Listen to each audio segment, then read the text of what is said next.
Hi, my name is Josh Lindblom. I'm the Physical Therapy Director here at ElderCare. First of all, thank you so much for participating in our Day of Giving. And second, here's a few brief exercises that can get you ready for the summer. So when you're thinking of an exercise program, what I always think of is keeping it very simple and limiting the barriers that people have to exercise. So the first thing and the most important exercise I give people is just a sit to stand, because chairs are the same height. It's just our ability to get up and down from them. So first of all you need for this to do a sit to stand is just a simple stable chair, no wheels.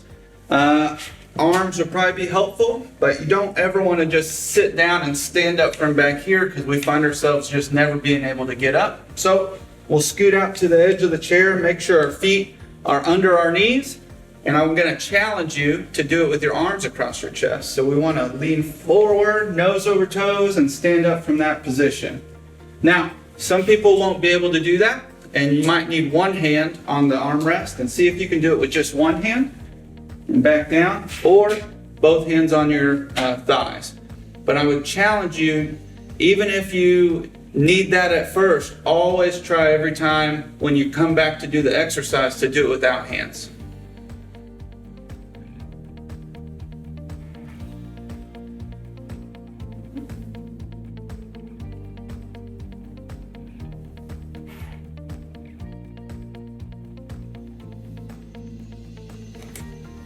When you're thinking about starting an exercise program, one thing that people often kind of jump over is stretching.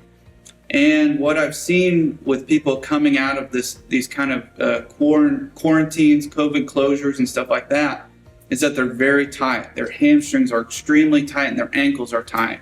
And when people's ankles are tight, they tend to have a little less stability, a little less balance. So one thing that I encourage people to do at home is spend time every day stretching. And one of the best stretches you can do for people, especially that have been sitting a lot, is a hamstring stretch. So for this exercise, you just get in a nice sturdy chair, and you either have an ottoman or another chair in front of you.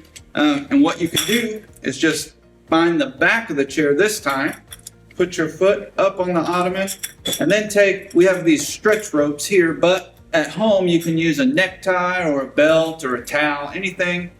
And we're just going to stretch both our ankle and our hamstring. Our hamstring is in the back of our thigh. So we just get in this position. We make sure that our rear isn't sinking down, because that's not really helping too much. So on this one, we find all the way to the back of the chair, and we just gently pull back. Not hard. We're not doing that. Just a gentle pull.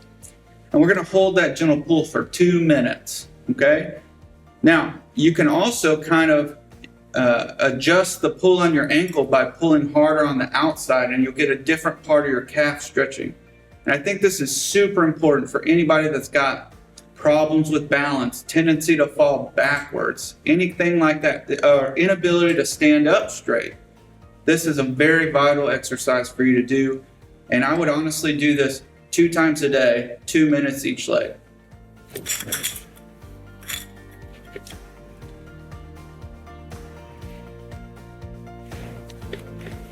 Nope. This.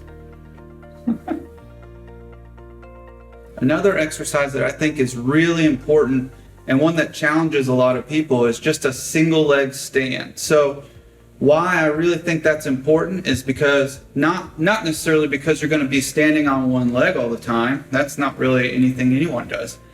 But the ability to step up on a stair, step up on a curb, step down from a curb. You have to depend on that single leg balance for those times where we're really at most risk of falling. So a way that you can do this at home is get at your countertop, whether it's in your bathroom or your kitchen or wherever. I know this is a chair, but I want you to use a countertop.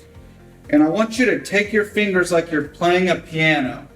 And I want you to take one foot, whichever one you're most confident on, and I want you to raise the other foot backwards, not forwards and not across your leg, but just back. And I want you to play your countertop like a piano, so that you know if you start losing your balance, you can grab it really quickly. The goal of a single leg stand is for you to be very still. But I don't want you to do this on this one. I want you to play the piano on the countertop, so that you know you can correct your balance before you kind of go into that falling mode. So the goal for this is to be able to hold it for at least 10 seconds at a time without losing your balance. So what you can challenge yourself to do is start by fingertips on the counter, then kind of go to the piano, and then raise your hands and hover them over the countertop. Okay? 10 seconds, grab a hold, switch feet, try it again. I encourage people to do this up to 3 times for 10 seconds each.